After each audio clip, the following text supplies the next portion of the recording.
अस्सलाम वालेकुम नाजरीन, इमरान याकूब खान साहब और फैसल चौधरी साहब के साथ मैं हूं Samina Pasha. Programme view point में आपको खुशामदीद कहती हूं।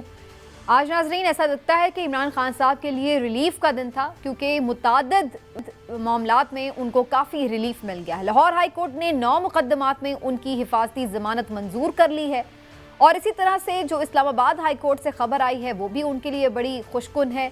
वहाँ पर भी जो उनके वारंट थे उनको मुअत्तल कर दिया गया, जो सेशन कोर्ट ने जारी किए हुए थे गिरफ्तारी के वारंट नाकाबिल ज़मानत, उसको मुअत्तल कर दिया गया।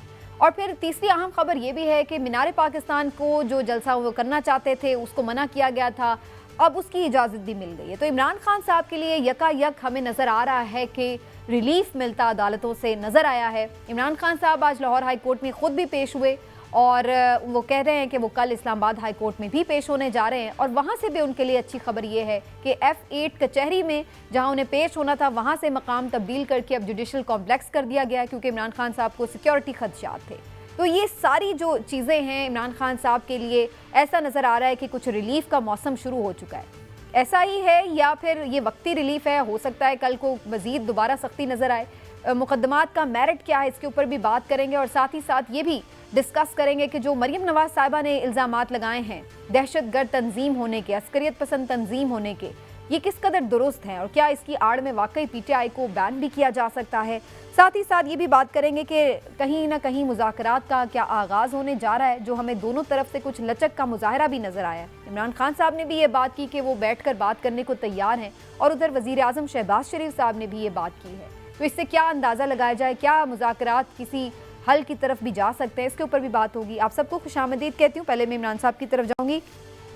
इमरान साहब, ये बड़ी हैरानकुन भी है सारी जो सिचुएशन कि कल हमें लग रहा था कि कोर्ट्स काफ़ी डांट रही हैं PTI के वकला को और सरजनिश काफ़ी हुई, सख्त फैसले भी नज़र आ रहे थे, सख्त रिमार्क्स भी नज़र आ रहे थे, लेकिन आज खासा रिलीफ मिलता हुआ नज़र आया। तो इसको अगर आप मुझे इजाज़त दें, वैसे जस्टिस रिटायर्ड शाइक उस्मानी साहब भी हमारे साथ मौजूद हैं, तो पहले ज़रा एक लीगल ओपिनियन उनकी ले लूँ। अस्सलाम वालेकुम शाइक उस्मानी साहब। जी वालेकुम सलाम। सर कैसे हैं आप, खैरियत से हैं? Very good, thank you. Justice साहब, ये बड़ा हैरानकुन आज मामला हमने देखा कि इस्लामाबाद हाई कोर्ट ने वही वारंट जो पहले बरकरार रखे थे, कल अगले ही दिन उन्हीं वारंट को मुअत्तल भी कर दिया। तो ये कुछ आपको अचंभे या गैर मामूली बात लगती है या ये नॉर्मल रूटीन की एक कोर्ट प्रोसीडिंग है? नहीं, बिल्कुल नॉर्मल नहीं है। ये स्पेशल ट्रीटमेंट दिया गया है उनको, और किस वजह से दिया गया है ये मुझे मालूम नहीं, लेकिन ये बड़ा अनयूजुअल है और इसकी वजह से जुडिशल सिस्टम को काफ़ी नुकसान पहुंचेगा। अच्छा। क्योंकि आइंदा बहुत से दूसरे केसेस में लोग इसको कोट करेंगे प्रेसिडेंस के तौर पर। बहरहाल जो भी हो गया वो तो हो गया, जो कोर्ट का फैसला हो गया तो हो गया। लेकिन ये है कि वो केस तो अपनी जगह बरकरार है, सिर्फ उन्होंने मुअत्तल कर दिया है कि उनको अरेस्ट नहीं कर सकते, लेकिन केस तो चलेगा उनके खिलाफ।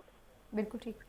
अच्छा, ये भी फरमाइएगा जस्टिस साहब के मरियम नवाज साहिबा भी ये बात करें कि गिरफ्तारी ना देना और जिस तरह से फिर हमने देखा कि पुलिस के साथ बाकायदा मुकाबले की सी भी सूरत हाल नज़र आई, तो क्या इस तरह के मामलात को, जो कि सियासी मामलात भी दिखाई देते हैं, इसको क्या हम रियासत से बगावत कंसिडर कर सकते हैं? देखिए, resistance of arrest by lawful authority एक क्राइम होता है, आप नहीं कर सकते। अगर आप करते हैं तो ये आपके खिलाफ केस हो सकता है, और ऐसे मौक़ों पे तो गवर्नमेंट को बड़ी सख्ती से पेश आना होता है, जो कि उन्होंने कोशिश की थी सख्ती से पेश आने की, लेकिन चूंकि ये केयर टेकर गवर्नमेंट था, कोई वो गवर्नमेंट नहीं थी जो कि रेगुलर गवर्नमेंट होती है, इस वजह से इनकी उतनी पावर या उनका असर रसूख नहीं था। लेकिन आम तौर से तो ये चीज़ बर्दाश्त नहीं होती, और ऐसे मौके पर तो अगर चाहते तो वो फौज को भी तलब कर सकते थे। लेकिन कुछ मामला ऐसे हो रहे हैं यहाँ पर कि जो कि समझ से बाहर है, ये मैं कहता हूँ। अब किस वजह से हो रहे हैं, जस्टिस साहब, फिर लोग तो ये भी सवाल उठा रहे हैं कि इस तरह के वारंट्स तो जारी होते रहते हैं और अभी 18 तारीख को पेशी थी, इतने दिन पहले इतनी फोर्स लेके जाके गिरफ्तार करने की ज़रूरत भी क्या थी? ऐसे वारंट्स तो राना सनाउल्लाह के भी निकले हुए हैं, उनको क्यों नहीं गिरफ्तार किया जा रहा? बहुत से अहकामात हैं कोर्ट्स के जिनके ऊपर इस तरह से अमल दरामद तो नहीं करवाया जाता, तो फिर इस पर्टिकुलर केस में इतनी इस तरह से फोर्सफुली जाके क्यों तामील करवाई गई वारंट्स की? नहीं, देखिए यहाँ पे ये हुआ था कि उन्होंने कई दफ़ा उनको समन किया, वो नहीं आए। तो उन्होंने नोटिस भी भेजी। अब नोटिस भेजी और जब नोटिस भेजी तो जब ये कोर्ट को हक होता है कि वो फिर अरेस्ट विदाउट क्या वारंट भेज दे उसके लिए, अरेस्ट करने के लिए। ये हो सकता है, ये पावर्स हैं कोर्ट के पास। वो उन्होंने एक्सरसाइज की अपनी, और उनको चाहिए था कि वो उसकी जगह मौजूद हो जाते। या जब वो पुलिस जब आए थे इनके सामने रिमांड पार्क में, उनको चाहिए था अपने आप को ऑफर कर देते अरेस्ट होने के लिए। उन्होंने ऑफर नहीं किया, रेजिस्टेंस की, अपने पॉलिटिकल फोर्स को बुलाया, एक किस्म की छोटी सी जंग शुरू हो गई। अब ये तो सब सियासी मामलात है ना, इसमें कोई कानून की बात नहीं है। लेकिन ये जरूरी है कि मेरे ख्याल में हाई कोर्ट का कॉन्डक्ट इसमें काफी क्वेश्चनेबल। अच्छा, ये भी फरमा दीजिएगा जस्टिस साहब कि जो ये बात हो रही है कि जनाब यहाँ पर कोई अस्करियत पसंद है और इन्होंने ये जो सारा मुकाबला किया है, ये बात शो कर रहा है कि ये एक टेररिस्ट ऑर्गेनाइजेशन है या टेररिस्ट जमात है। तो इस तरह की एग्जाम्पल के ऊपर क्या किसी जमात को बैन करने के लिए, कलअदम करार देने के लिए कार्रवाई शुरू की जा सकती है? नहीं, वो हो सकती थी अगर रेगुलर गवर्नमेंट होती, लेकिन यहाँ पे तो केयरटेकर गवर्नमेंट है ना इस वक्त पंजाब में। अगर यहाँ पे रेगुलर गवर्नमेंट होती तो असेंबली में वो बिल पास कर सकते थे और एक्शन ले सकते थे। लेकिन ये तो केयरटेकर गवर्नमेंट है, तो इसके पास तो इतने असर रसूख नहीं है। लेकिन फेडरल गवर्नमेंट नहीं ऐसा कर सकती, वो तो अपनी जगह मौजूद है ना। नहीं, फेडरल गवर्नमेंट से इसका ताल्लुक नहीं ना, ये तो प्रोविंशियल पंजाब में आकर के उन्होंने इसको समन्स को सर्व करने की कोशिश की थी। तो पंजाब की हुकूमत का ये पावर थी कि वो कर सकती थी। लेकिन चूंकि ये केयरटेकर गवर्नमेंट थी तो इन्होंने कोशिश तो की बहुत, लेकिन ये कामयाब नहीं हो सके। अब ये भी, इस पे भी उनको भी कहना, उनका भी इसमें कसूर है, क्योंकि प्रोविंशियल गवर्नमेंट को मालूम था कि रेजिस्टेंस होगी। तो उनको चाहिए था कि जब उन्होंने वो गए थे वहां पर तो अपनी पूरी ताकत से जाते, जितनी फोर्स होती है गवर्नमेंट के पास उसको लेके जाते। लेकिन उन्होंने नहीं की। मेरे ख्याल में उनकी भी कमजोरी है। अच्छी खासी तो ले गए वैसे, ये तो खासी फोर्स थी हमें नजर आई। लेकिन ये ऐसी नहीं, देखिए ऐसा होता नहीं है आमतौर से। तो जो गवर्नमेंट के पास इतनी पावर्स होती हैं कि वो ऐसी चीजों को तो आराम से वो हैंडल कर सकते हैं। बिल्कुल, पाकिस्तान में पहली दफा तो हुआ नहीं है, बहुत दफा हो चुका है। राइट जस्टिस साहब, बहुत शुक्रिया आपका, thank you so much for your time. Justice साहब लीनियन दे रहे थे जी कि किस तरह से ये सारे मामलात लीगली देखे जा सकते हैं। इन इमरान साहब, जो मैं आपसे सवाल कर रही थी कि ये रिलीफ का मौसम ऐसे ही शुरू हो गया जैसे अचानक आज बारिश हो गई थी लाहौर में। बिस्मिल्लाहिर्रहमानिर्रहीम। देखिए, बात ये है कि जो जस्टिस शाइक उस्मानी साहब फरमा रहे थे, और जो ये सारा पिछले पूरे हफ्ते में ये मामला हुए हैं हमारा, क्योंकि वीकेंड का शो है तो हमें सारे हफ्ते को डिस्कस करना होता है। तो इमरान खान साहब बड़े दावे के साथ आए थे नया पाकिस्तान बनाने। उन्होंने कहा था कि हम पुराना पाकिस्तान जो है वो उसको ख़त्म करके नया पाकिस्तान बनाएंगे, इंसाफ होगा। और इंसाफ के नाम पे उन्होंने पार्टी बनाई थी। लेकिन बड़ा ही अलमिया है कि वो नया पाकिस्तान तो नहीं बना सके, लेकिन उन्होंने अपने रवैये से, अपने अमल से ये ज़रूर साबित कर दिया है कि पाकिस्तान में इंसाफ दो तरह के ज़रूर हैं। पाकिस्तान में जो है ना वो नया तो नहीं बन सका, लेकिन यहाँ दो पाकिस्तान है। एक आम आदमी के लिए, मेरे और आपके लिए, गरीब आदमी के लिए, मिडिल क्लास आदमी के लिए, सफ़ेद पोश के लिए, और दूसरा मुल्क की शराफिया उर्फ बदमाशिया के लिए। वो जो मर्ज़ी करें, जिस तरह से मर्ज़ी करें, वो जब चाहें अपने इर्द गिर्द लोग इकट्ठे कर लें, वो जब चाहें अपने लिए सहूलतें पैदा कर लें, वो जब चाहें रियासत को दुआओं में ला के अपने लिए रिलीफ पैदा कर लें। लेकिन आम आदमी जो है उसके लिए कोई रायत नहीं है, कोई रिलीफ नहीं है। उस बेचारे के लिए वही सूरत हाल है कि आज अभी कुछ देर पहले मैं निगरान वज़ीर आला पंजाब के टिकर पढ़ रहा था कि उन्होंने जेल का दौरा किया और उसमें आया कि एक बेड पे 3-3 खवातीन, जेल में एक चारपाई पे 3-3 खवातीन हैं कैदी जो सो रही हैं। उनको एक खातून को एक चारपाई भी नहीं मिल रही। मामला ये है कि यहाँ आप देखें इमरान खान साहब ने जो किया, और आज उनको जो जिस तरह से आप कह रही हैं रिलीफ, बिल्कुल ठीक है। अगर वो पहले दिन भी पेश हो जाते ना तो उन्हें पहले दिन भी ये रिलीफ मिलता। ये कानून में सब के लिए ये सहूलत मौजूद है। लेकिन जो आपका ये मामला था ना कि जी वो हुआ क्या, क्यों, भाई बात ये है कि जब वो आए थे वो अंदर मौजूद थे, और हमारे इतने सीनियर हैं शिबली फराज साहब, वो कह रहे थे जी वो यहाँ मौजूद ही नहीं है।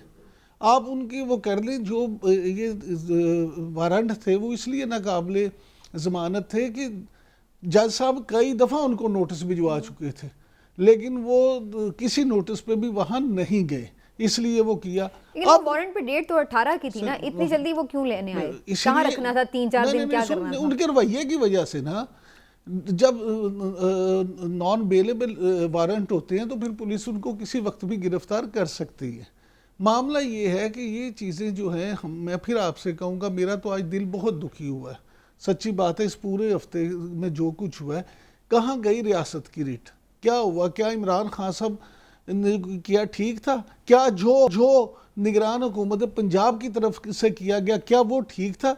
क्या आज मरीम नवाज ने जो लैंग्वेज इस्तेमाल की है, जो गुफ्तगू की है, वो ठीक है? यानी यकीन करें कि सियासी, मुझे समझ नहीं आती कि हमारी सियासी लीडर, अगर आप ये समझते हैं कि इमरान खान साहब ने या उनके हामियों ने किया वो गलत था, तो फिर तो जो मरियम बात कह रही हैं वो फिर ठीक है। और या आप ये कह रहे हैं कि अगर उनके साथ जो हुआ वो गलत था, तो फिर मरियम नवाज साहिबा जो कह रही हैं वो गलत है। मैं आप देखें, एक सादा सी बात है, इमरान खान साहब के साथ जो हुआ 100% गलत हुआ, तो क्या उसका मतलब यह है कि वो भी आगे से गलत का जवाब गलत से दे तो वो ठीक है? यानी कि आप उनको अगर वो ये गिरफ्तार करने गए हैं तो वो आगे से 2000 बंदा इकट्ठा कर लें और उसको जो है ना पथराव पुलिस पे भी करें, पुलिस शेल करे। आप भाई ऐसे नहीं होता, मुअज़्ज़म मुआशरों में इस तरह से नहीं होता कि आप चाहे पुलिस हो, चाहे हुकूमत हो, चाहे इमरान खान साहब हो, कि आप रहे ही एक्सट्रीम पे। और आज जब आप गए हैं अदालत में, अदालत ने कहा कि आप आ जाएं। बहुत सारे कानूनदानों को इमरान साहब ख्याल है कि अगर वो गए थे और उन्हें लगा कि वहाँ पे रेजिस्टेंस हो रही है, तो इतनी यूज़ ऑफ फोर्स करने के बजाय, या 24 घंटे वहाँ पर जो एक सूरत हाल रही, उसके बजाय वो आके आराम से अदालत को बता सकते थे कि भाई हम वहाँ गए, नहीं अरेस्ट हो सके, वो उनको इश्तिहारी भी करार दे सकते थे। आगे बहुत सारे ऑप्शंस होते हैं। तो इतनी क्या अर्जेंसी थी कि जिसकी वजह से इतना एक हमने देखा साफ शिकन 24 घंटे भी सबने देखे और सब घबराए हुए थे कि खुदा न खास्ता कोई यहाँ जानी नुकसान ना हो जाए। तो ये तो एक अनयूजुअल सा वो एक बनता है ना फैक्ट। और आप देखें वो जो टेबल के आगे इतने शेल्स लेके, ऐसे कब हुआ है कि कभी इतनी शेलिंग हुई हो किसी को गिरफ्तार करने के लिए? बिल्कुल नहीं हुआ। लेकिन मेरा ख्याल है आपने सर्विसेज अस्पताल के वो शॉट्स नहीं देखे जिसमें 60 के करीब पुलिस वाले बेचारे बेडों पे पड़े, वो तो बिल्कुल नहत्ते थे जहाँ शेल चले। और वो जो पुलिस वाले हैं वो तो खुद ही जख्मी होके ना अपनी गोलियों से तो अपने फिर सर लड़ाई में तो फिर ऐसे ही है ना दोनों तरफ। यानी उनको आप कैसे रिलीफ दे रही हैं कि उनको तो लड़ाई में सब जायज है, और पेट्रोल बम भी सुटन थे जायज है, और पुलिस वाले जो है मैं तो ये कह रही हूं, वो थोड़ी लेके गए थे, वो आए थे तो उन्होंने क्या, वो यानी पुलिस ने उनको वो पेट्रोल बम दिए थे कि साढ़े तो सुटो। नहीं सर, मैं ये नहीं कह रही हूँ, मैं तो ये बात कह रही हूँ कि बेसिकली तो वो पुलिस वाले आए जब उन्होंने टीयर गैसिंग शुरू की, उन्होंने भी पथराव शुरू कर दिया। मैं डिफेंड नहीं कर रही, मैं सिर्फ एक वर्जन रख रही हूं। मैं भी वर्जन, मुझे जब इस तरह से सिचुएशन बनती है तो फिर कोई ये नहीं देख रहा होता। सारे मामले के बाद ये इल्जाम लग रहा है कि वो ट्रेंड लोग थे कलदम तंजीमों के, ये इल्जाम जो लग रहे हैं इन्हीं रवैयों के बाद लग रहे हैं। इसका मतलब है किसी को भी पुलिस पकड़ने जाए तो आगे बहाना ये बन गया कि जी पुलिस आ गई है तो हमने बंदे इकट्ठे कर दिए। चौधरी साहब सारे इस बात पे तनकीद बहुत ज्यादा कर रहे हैं इमरान खान साहब के ऊपर कि वो हमेशा रूल ऑफ लॉ की बात करते हैं और कहते हैं कि सबको कानून के आगे सरेंडर करना चाहिए, लेकिन फिर जब अपनी बारी आई तो वो कानून के आगे सरेंडर नहीं किए, बल्कि वहाँ पर हमने देखा कि कानून को हाथ में लिया गया, पुलिस वालों को रियासत की रिट को चैलेंज किया गया और उनको ज़ख्मी भी किया गया। तो ये तो फिर वो अपने ही बनाए हुए उसूलों से बिल्कुल बरक्स पेश आए। सर नहीं, ऐसी बात नहीं है, इतनी सादा और आसान बात नहीं है जिस तरह के कही जा रही है। इशू ये है कि सबसे पहले तो आप मुझे बता दें, मैं वकील हूँ और आप साफ़ी हैं, इमरान याकूब खान साहब को भी मुसाफत में गुजरी है। सर इमरान साहब, आज तक आपने वारंट एग्जीक्यूशन के लिए DIG ऑपरेशंस को 500 बंदे के साथ जाते हुए देखा? नहीं देखा, कभी भी नहीं होता। जो वारंट एग्जीक्यूट होता है, जो वारंट बेलेबल और नॉन बेलेबल हो, वारंट की एग्जीक्यूशन जो है वो इसका तरीक़ाकार ये होता है कि जैसे आज पुलिस जाती और पुलिस का वहाँ पे SHO और नॉर्मली पैदा जाता है, चले इमरान खान है तो रियासत ने रिट नाफिज करनी है तो SHO चले जाते हैं कि सर ये आपके वारंट ऑफ अरेस्ट आए हैं और हमें ऑर्डर है, अब उसमें क्या हो सकता है, फर्दर दो चीजें हो सकती हैं कि, और वारंट का मकसद क्या होता है, लीगली वारंट का मकसद होता है सिर्फ अपीयरेंस प्रोक्योर करना कोर्ट के सामने। और इस अदालत में मैं आपको तारीख भी दुरुस्त कर दूं, इस अदालत में इमरान खान साहब उस दिन भी पेश हुए थे जब वो जज जेबा की कोर्ट में गए थे, यहाँ पे वो फुटेज चली थी। वो ये कोर्ट और वो कोर्ट बैक टू बैक है, एक दूसरे के साथ साथ है। तो ये जब उनके ऊपर वजीराबाद में कातलाना हमला हुआ जिसमें अल्लाह ने उनको जिंदगी बख्शी, ये उसके बाद जो सिक्योरिटी थ्रेट्स है, ये जो वहां पे पेश F8 में नहीं हो सके, उस दिन भी जिस दिन 4 अदालतों में गए, दूसरे ATC में गए और हाई कोर्ट में गए, तो उस दिन भी उनको सिक्योरिटी थ्रेट था और वो वहां पे नहीं जा सके और वो वहां पे बार बार ये कह रहे थे कि जाना नहीं चाहते थे। अब मैं बताऊं डेवलपमेंट, सुबह उनकी पेशी जो है वो अब F8 की बजाय जुडिशियल कम्प्लेक्स में कर दी गई है। तो यही बात जब रिट में लिखी जाती है तो पहले हो जाती तो ये मामला ना होता। जब वो ATC में, तो आप रियासत की रिट कायम करने के लिए एग्जीक्यूशन 4 दिन पहले नहीं करते। आपने इमरान खान साहब को अरेस्ट करके 14 को से 18 तक कहाँ पर रखना था? आइन के तहत आप 24 घंटे में मुल्जिम को मजिस्ट्रेट के सामने पेश करते हैं, और इस मामले में तो टोटल उनका ये काम था कि अगर मुल्जिम ये लिख देते हैं, जाहिर है कि रोजाना हम डिस्चार्ज कराते हैं जी, रोजाना हम वारंट्स निकलते हैं, वारंट्स डिस्चार्ज होते हैं कि जी ठीक है मुल्जिम आ जाएगा जी, यहाँ हम उसकी जमानत देते हैं। मैं तो चौधरी साहब इस बात पे हैरान हूँ कि कल वही वारंट इस्लामाबाद हाई कोर्ट बरकरार रखती है, उसको मुअत्तल नहीं करती, मनसूख नहीं करती और सेशन कोर्ट भेज देती है, और बाद में वहाँ पर आप लोगों को मजा दिला दिया जाता है। लेकिन आज वही वारंट मुअत्तल कैसे होगा? मैं बताता हूँ ना, मैं अर्ज करता हूँ। हुआ ये था कि इस्लामाबाद हाई कोर्ट का जो पहला ऑर्डर है, उसमें इस्लामाबाद हाई कोर्ट ने उनको ऑर्डर ये किया था जज साहब को कि ये आपने वारंट इश्यू किए हैं, लेकिन उसके बाद ये अंडरटेकिंग आ गई है, अंडरटेकिंग हमें दिखा दी गई है, हम ये अंडरटेकिंग खुद कोई फैसला नहीं करते, आपको आपकी इज्जत अफजाई के लिए हम आपके पास भेज रहे हैं, आप इस अंडरटेकिंग को और वो श्योरिटीज जो वो देना चाह रहे हैं, शख्सी जमानत या ज़ाती जमानत, उसको लेके आप इसको जो है देख के इसको विड्रॉ करते। तो इस्लामाबाद हाई कोर्ट ने अपने उस प्रीवियस ऑर्डर को इम्प्लीमेंट किया है आज। उन्होंने वो उस दिन जो है उन्होंने जज साहब के ऊपर एक जाहिर ट्रस्ट होता है, सेंटिटी होती है, लॉर्ड जुडिशरी है जो इस्लामाबाद हाई कोर्ट के चीफ जस्टिस हैं, वो एडमिनिस्ट्रेटिव हेड है कोर्ट्स के, तो उन्होंने उन जज साहब के पास भेजा। ये इशू था, वो इस्लामाबाद हाई कोर्ट सस्पेंड तो उस दिन भी कर सकती थी, बट उन्होंने उस दिन मुनासिब समझा कि लोअर कोर्ट के जज साहब को ये मौका दिया जाए कि आप इस जो उनकी ऑब्जर्वेशन है उनकी रोशनी में आप ये बेहतर फैसला दें। सिर्फ एक मिनट जज साहब, आपने सारी जो बातें की बिल्कुल ठीक है, कानूनी तौर पे भी, इखलाकी तौर पे भी, लेकिन क्या ये बात ठीक है, आप इसको जस्टिफाई समझते हैं कि अगर एक फरीक की तरफ से इस तरह का हो तो दूसरा फरीक भी आगे से ऐसे ही करे कि हजारों बंदे इकट्ठे कर दे और फिर धींगा मस्ती शुरू हो जाए सारी जो कुछ? उसमें इमरान साहब बात ये है कि अब ये हम इस मुल्क की एक तारीख भी है, इस मुल्क में हमने सियासी रहनुमाओं को धमाकों में शहीद होते देखा है, फांसी लगते देखा है, गोलियां लगते हुए देखा है, और क्या हमने नहीं देखा है। सो एक कॉन्टिन्यूस पिछले 11 महीने का बिल्डअप है, ये एक दिन में नहीं हुआ। ये जो सारा मामला हुआ है, वर्कर्स जो हैं वो बिल्कुल सेंसिटिव हैं इमरान खान साहब की, जो वर्कर्स हैं उनकी जान को लेके, और आज तक ये निगरान हुकूमत और ने स्पेशली जब से आई है और पुलिस के लाहौर पंजाब पुलिस ने कभी ये कोशिश नहीं की कि अवाम का एतमाद जो है वो इस रूह में थोड़ी सी उसको बहाल करे, बल्कि उन्होंने उनकी बेचैनी, बेसुकूनी और जो वल्नरेबिलिटी है उसमें इजाफा किया है अपने। बाद में बहस करते हैं इस पे। एक नाज़रीन छोटा सा ब्रेक लेते हैं, ब्रेक से वापस आते हैं और डिस्कशन को आगे केसेस का फ्यूचर क्या हो सकता है, और जो मरियम नवाज साहिबा बात कर रही हैं मिलिटेंसी की, इसके ऊपर भी फर्दर डिस्कशन करते हैं। एक छोटे से ब्रेक के बाद वापस आते हैं।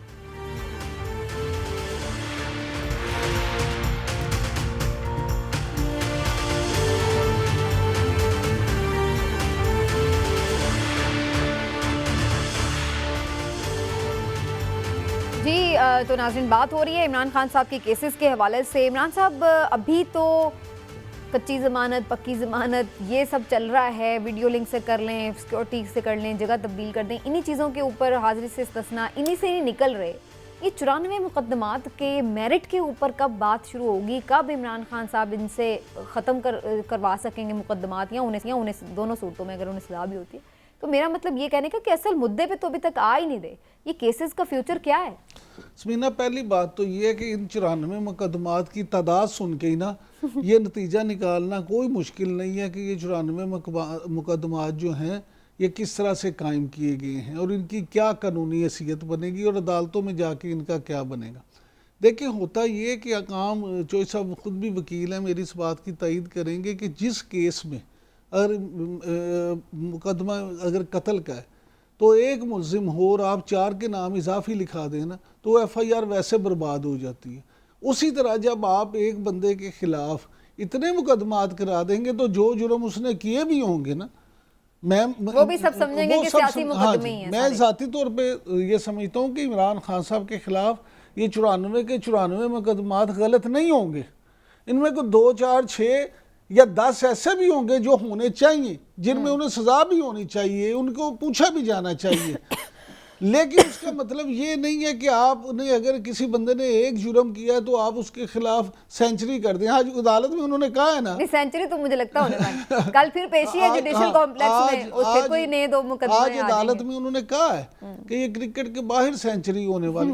मामला ये है कि इस तरह से आप अपने केसेस को खुद खराब करते हैं। इमरान खान साहब जो हैं वो एक सियासी लीडर हैं, मकबूल सियासी लीडर हैं, उनके खिलाफ जैसे बने हैं वैसे ही खत्म भी होंगे, वैसे ही होंगे। यहाँ लोगों के खिलाफ 2-2, 250 मुकदमात हुए हैं, फिर पता भी नहीं चला किधर गए।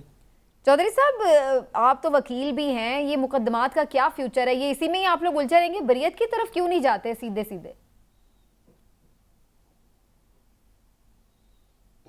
देखिए, ये जो बहुत सारे मुकदमात हैं जिसमें फौजदारी नौयत के मुकदमात हैं, जिसमें दहशतगर्दी की दफात भी ऐड की गई हैं, इसमें मैं इमरान याकूब खान साहब को यकीन दिलाना चाहता हूँ कि इन मुकदमात में एक भी सच्चा मुकदमा नहीं है। ये सारे पॉलिटिकली मोटिवेटेड केसेस हैं और इसमें कोई भी ऐसी बात नहीं है जिसको आप ये कह सकें कि वो क्या है, एक सेट पैटर्न है।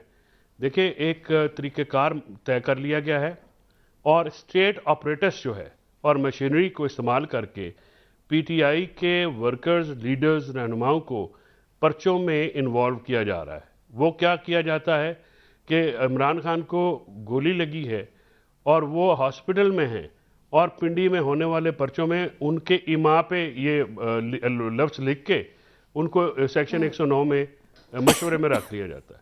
इसी तरह से जब वो ये ज़मान पार्क में हो रहा था और यहाँ पे बिल्डअप हुआ पिंडी में एक्सप्रेस में, तो एक ही दिन में 4 पर्चे किए गए और उस पर वही जुमला बाहम सलाह मशवरा होके और उनके इमाम के ऊपर ये चीज़ें जो हैं उसमें शामिल करके तो ये रोज़ाना की बुनियाद के ऊपर पर्चे किए जा रहे हैं।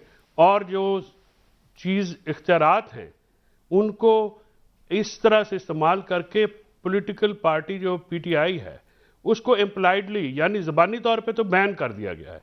यानी वो कोई पॉलिटिकल एक्टिविटी करें, एक दिन रैली निकालें, अगले दिन 500 बंदा जो है PTI तो हर पेशी पे भी रैली बना लेती है सर, छोड़ दें ये वाली बात। चला जा अब तो हर पेशी पे भी आज अच्छी खासी रैली। तो अब देखें ना, वो तो अवामी मकबूलियत है। वो रैली की वजह से तो इलेक्शन ही ना वो मतलब कॉल भी तो जी जाती है ना, साथ में कॉल भी तो दी जाती है ना, कॉल भी तो दी जाती है ना। नहीं, लेकिन चौधरी साहब ये जितने लोग कॉल क्या, अब इमरान खान, आप इमरान खान कोई चौधरी फैसल थोड़ी है, भी निकले थे, ड्राइवर भी ना आए उसकी कॉल पे, वो इमरान खान है, वो पूरी दुनिया आ जाती है उनके झलक देखने। अच्छा जी, हारून रशीद साहब हमारे साथ मौजूद हैं लाइन पर। चौधरी साहब मारूफ सीनियर सहाफी, तज्जियाकार और कॉलम निगार मौजूद हैं, उनको इन करते हैं और कुछ अहम खबरें भी उनसे लेने की कोशिश करते हैं और साथ में तज्जिया भी। बहुत बहुत शुक्रिया आपका हारून रशीद साहब, thank you so much for your time. Sir ji, ये मुकदमात की सेंचुरी होने वाली है, लेकिन लग रहा है कि अदालतों से आज तो अच्छी खबरें आई हैं और रिलीफ भी मिला है, लेकिन सर आपको क्या फ्यूचर नज़र आ रहा है इन मुकदमात का? क्या ऐसा लग रहा है कि ये मुकदमात अभी तवील चलेंगे? हाँ साहब से मैं मिला, कोई 1 महीने की बात है, ये शायद 2-3 हफ्ते हुए होंगे। तो कहने लगे देखो 67 मुकदमात होगा, तो 67 थे। अच्छा। तो मैंने कहा ये कोई क्रिकेट के आप जैसे क्रिकेटर के शायान शान है, सेंचुरी तो होनी चाहिए ना यार। बात ये है कुछ भी नहीं होगा। अच्छा। दीवारों से सर टकराते रहेंगे। अमेरिका ने इशारा दे दिया कि इलेक्शन होने चाहिए, अब लोग इलेक्शन चाहते हैं। ये आखिरी रुकावट ये थी कि मुज़ाकरात होने चाहिए। बिल्कुल गैर मुबहम अल्फाज में आज खान साहब ने भी कह दिया कल, और आज ये इसके पीछे क्या वैसे रीजन रशीद साहब, ये क्या पीछे ऐसा हुआ है कि दोनों तरफ से नरमी लचक दिखाई गई है? खान साहब ने भी गैर मशरूत थक जाते हैं लोग। देखिए खान साहब की तो जरूरत है इलेक्शन हो, इलेक्शन होंगे तो इक़्तिदार मिलेगा ना उन्हें। तो दूसरी बात यह है कि दुनिया कब तक ये टेंशन बर्दाश्त करेगी।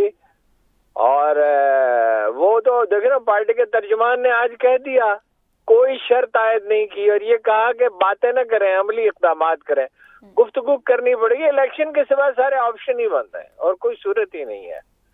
जो इनका ये ख्याल था ना कि डरना चाहिए, अपना उसको खौफजदा कर लेंगे इमरान खान को। देखिए हम पहले दिन से बताते रहे, सबसे बड़ी शहादत है हफीजुल्लाह खान की। हफीजुल्लाह खान साहब से तो ज्यादा कोई उन पर तनकीद नहीं करता।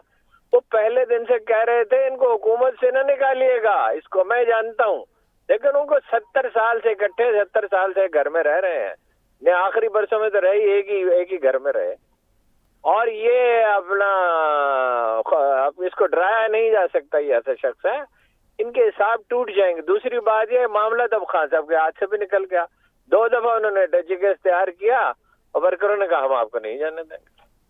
लेकिन पसे पर्दा कुछ तो हुआ है हारून रशीद साहब, ऐसा दिखाई देता है कि पसे पर्दा कुछ हुआ है तो जो दोनों बात करने को तैयार हो गए। वरना वो भी यही कह रहे थे मैं चोरों के साथ नहीं बैठूंगा, इधर ये भी यही कह रहे थे इमरान खान से बात नहीं करेंगे।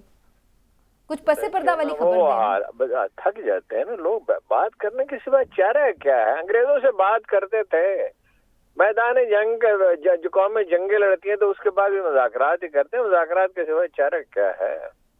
अच्छा हारून रशीद साहब ये फरमाइएगा कि वज़ीर आज़म ने तो आज कह दिया, इमरान खान साहब ने कल कह दिया, लेकिन मरियम नवाज आज भी प्रेस कॉन्फ्रेंस में बड़ी जारखाना थी कि पाबंदी लगनी चाहिए, कलदम करार देना चाहिए, वहाँ दहशत गर्द है। तो ये क्या कॉन्फ्लिक्ट है? वो तो कई दफा आपसे अर्ज किया है ना, वो नवाज शरीफ साहब का मसला अलग है। वो ये है कि सारे मुकदमात वापस लिए जाएं, बाइज्जत उन्हें बरी किया जाए। फिर ये है कि वो अपना उनसे जिस ज़हनी अजियत से मैं गुजरा हूँ उससे इमरान खान को गुजारा जाए। भाई वो किसी के इख्तियार में थोड़ी है। वो तो हालात का रुख ऐसा है कि आप इमरान खान को चंद ये रखना चाहते हैं कम से कम 1 महीना जेलों में, तो अदालतें भी मौजूद है और सबसे बढ़कर आवाम का दबाव है, शहर बंद हो जाएंगे। ये तो अभी तो देखिए ना, लोग मेंटली तैयार नहीं थे, अब लोग रफ्ता रफ्ता मेंटली तैयार हो रहे हैं।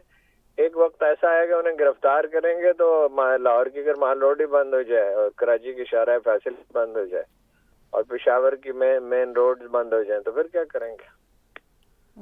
लेकिन ये हारून रशीद साहब, जिस तरफ आपने बात की, जो नवाज शरीफ साहब कह रहे हैं कि मुकदमात वापस हों और इनको भी उसी अजियत से गुजारा जाए, इसी तरह की बात इमरान खान साहब लंदन प्लान के नाम से करते हैं कि ये लंदन प्लान है जो मामला तय हुए। अब ये खत्म हो गया लंदन प्लान या अभी आपको चलता नजर आ रहा है? मजीद दोबारा सख्ती भी हो सकती है? नहीं, सख्ती की कोशिश होती रहेगी, लेकिन कब तक? देखिए एक सूरत तो ये अल्लाह ना करे 10 दफा मैं कह रहा खुदा ना खास्ता अगर यही सूरत हाल रहती तो फिर माशाल्लाह की तरफ लोगों का रुझान हो जाएगा।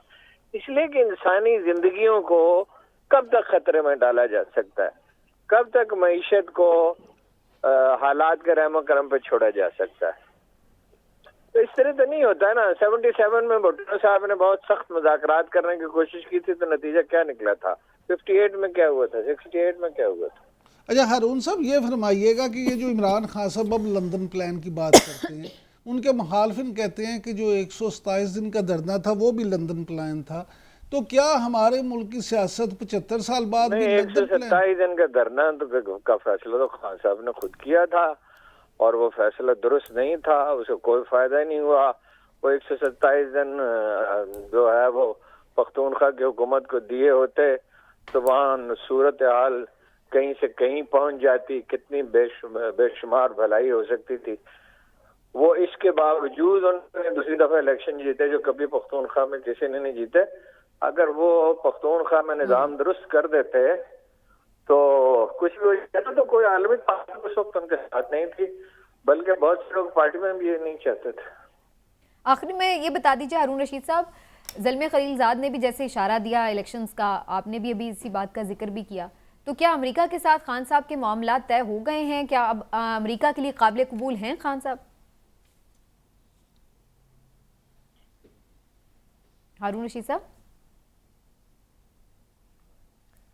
हारून रशीद साहब अब हमारे साथ नहीं है। शुक्रिया हारून रशीद साहब, आप हमारे साथ मौजूद रहे। लेकिन बहरहाल एक छोटा सा ब्रेक लेते हैं, ब्रेक से वापस आते हैं, डिस्कशन को आगे बढ़ाएंगे, कुछ बात करेंगे इकॉनमी की भी, और क्या सूरत हाल है। IMF से मुआहदा फिर खटाई में पड़ा नज़र आ रहा है। अब कौन से मुतालबात हैं, असासों की भी 8वीं असासों की भी बातें शुरू हो गई हैं, ये सब क्या है, ब्रेक के बाद।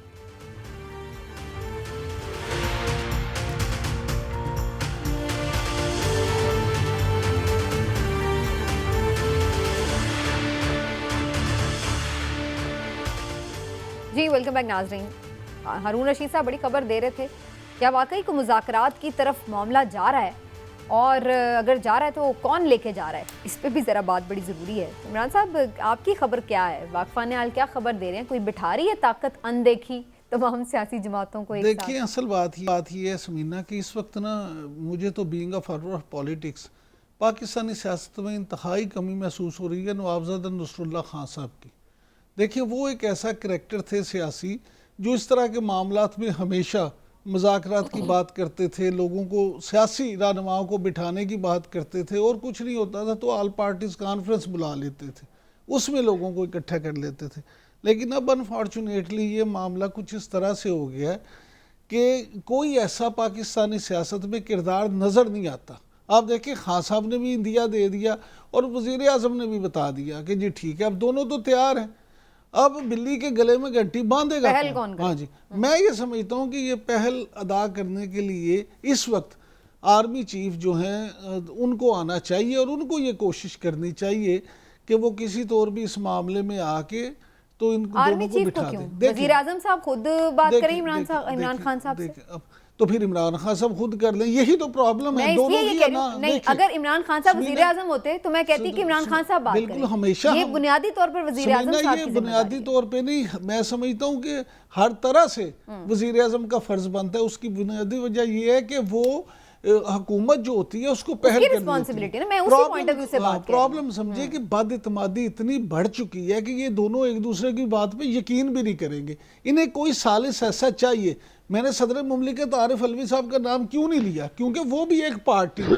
इन्हें कोई ऐसा बंदा चाहिए जो ना सिर्फ ये कि सालिस का किरदार अदा कर सके, बल्कि वो गारंटर भी बन सके कि जो चीज़ें ये आपस में तय करेंगे उसके डंडे की जोर से या उससे वो बात मानेंगे भी, उस पर अमल भी करेंगे। ठीक हो गया। लेकिन ऐसा आपको लगता है हो जाएगा कोई मुज़ाकरात का मामला आगे, क्योंकि इंटेंसिटी तो बहुत है दोनों तरफ। देखिए अगर मुल्क की आप बात करें तो जो सूरत हाल है तो मुझे लगता है कि होना चाहिए, लेकिन अब ऐसा हो पाता है या वो सालिस बनते हैं या नहीं, ये अगली बात है। चौधरी साहब कौन बिठाएगा इनको जब दोनों ही नाराज बैठे हुए हैं, तो क्या किसको की किरदार अदा करना चाहिए आपके ख्याल से? ये किरदार सदर मुमलिकत को करना चाहिए और सिविलियन अथॉरिटीज़ को करना चाहिए। उनके अलावा किसी और को इस मामले में दखल देने की बिल्कुल ज़रूरत नहीं होनी चाहिए। और ये जो गारंटीज़ की बात आ रही है ये ज़रा फार फ्लंच बात है।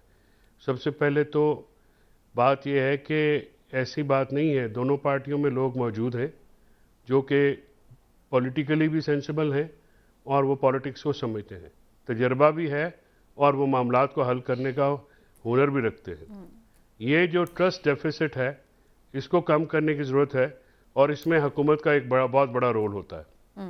हुकूमत अगर इसी तरह से, अब कल पेशी है, कल हुकूमत को ये जेस्चर देना चाहिए कि वो इमरान खान के कारकुनान के ऊपर या इमरान खान के ऊपर फजूल पर्चे दोबारा ना दे, यानी पेशी पे ज़मानत पे आए और दहशत गर्दी के पर्चे हो जाएं। ये बड़ी काबिल अफसोस अमल है। ये कहा बिल्कुल इसकी कोई अप्रिसिएशन नहीं की जा सकती।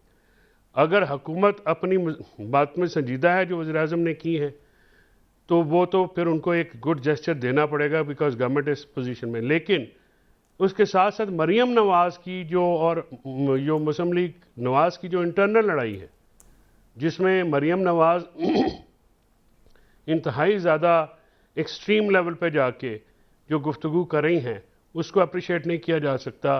और दूसरी तरफ वज़ीर-ए-आज़म जो हैं वो ये कहते हैं कि हम बात करना बैठते हैं। और इससे पहले अगर आपने देखा हो तो इन्होंने कहा कि इलेक्शन से पहले दोनों पलड़े बराबर करें और बाद में 2 दिन इलेक्शन कमीशन ने डेट बढ़ाई और एक शहजादा बाहर से आया उसके कागज़ जमा और फिर शहजादी ने भी कागज़ जमा करा के अब वो और वज़ीर-ए-आज़म ने कहा कि नहीं हम इलेक्शन लड़ेंगे। तो ये डायकॉटमी मुस्लिम लीग नवाज़ के अंदर भी है। तो पहले बाहर ऑफर करने से पहले तो उनको तो इंटरनल ये मामला भी हल करने पड़ेंगे ना कि क्या करना है। शहबाज शरीफ साहब ये बात करते हैं कि और वो आके कहती हैं इनके साथ वो सलूक होना चाहिए जो अस्करियत पसंदों के साथ होता है। देखिए बात ये है समीना कि हमें ना हमेशा ये होता है कि हमें एक बात जो है ना एक फरीक की बात तो बिल्कुल सही लगती है और दूसरे पे हम सिर्फ ऐसा करते हैं कि जैसे उसने तो मार ही दियो ना उधर नजर ही ना आए। ऐसे नहीं होता। मामला ये है कि क्या इमरान खान साहब को भी ये नहीं चाहिए कि हुकूमत को तो अपने ज़र्फ का मुजाहरा करना चाहिए लेकिन इमरान खान साहब को भी ये नहीं चाहिए कि 2000 बंदा लेके अपनी हाज़िरी पे चले जाएं। वो भी जाएं, ज़रूर उनकी हिफाजत में भी बंदे हों लेकिन 2 4 10 लोग होते हैं कि 2-2 हज़ार बंदा ले जाके वहाँ पे तोड़ फोड़ करें और फिर इल्ज़ाम लगाते रहें। पिछली बार आपको नहीं याद कि वहाँ क्या जुडिशल कम्प्लेक्स में तमाशा हुआ था। तो जब आप भी वजह देते हैं किसी को तो उसके बाद ही चीज़ें होती हैं। आप भी एक आराम से जाएं, ना अदालतों को इरिटेट करें ना इंतजामिया को करें। आप अपने बंदे लेके क्यों जाते हैं चौधरी साहब? इमरान खान साहब थ्रेट का भी खतरा है फिर इतने बंदे भी साथ ले जाते हैं। क्या पता जुलूस में कोई आ जाते हैं। मैंने आगे आपको वजह तो बताई है कि हम कुछ वो तो बाहर नहीं अगर वो मना कर दें कि नहीं आना तो मेरा नहीं ख्याल है कि कारकुनान उनकी बात नहीं मानेंगे। चौधरी साहब इतने रश में तो ज्यादा खतरा है ना कोई खुदा ना खास्ता मना कारकुन सियासी कारकुन मना नहीं होते। चलें ठीक है इमरान साहब वक्त बिल्कुल खत्म हो गया। ये बता दें मरियम और हमजा में से कौन वजीर आला का उम्मीदवार होगा PMLN की? देखिए मेरा नहीं ख्याल कि अभी उन्होंने ये फैसला किया। ये तो इलेक्शन होंगे रिजल्ट आएंगे तो उसके बाद होगा ना। अगर वो सीटें जीतेंगे तो फिर ये पता चलेगा कि कौन वजीर आला। चले जी ये प्रोग्राम का वक्त खत्म हो गया। नाज़रीन कुछ आंख हमारे अभी रह गए लेकिन कल हम कोशिश करेंगे कि उनको भी कवर करें। आज के प्रोग्राम से इतना ही, फिर मिलेंगे। अपना ख्याल रखिए। अल्लाह।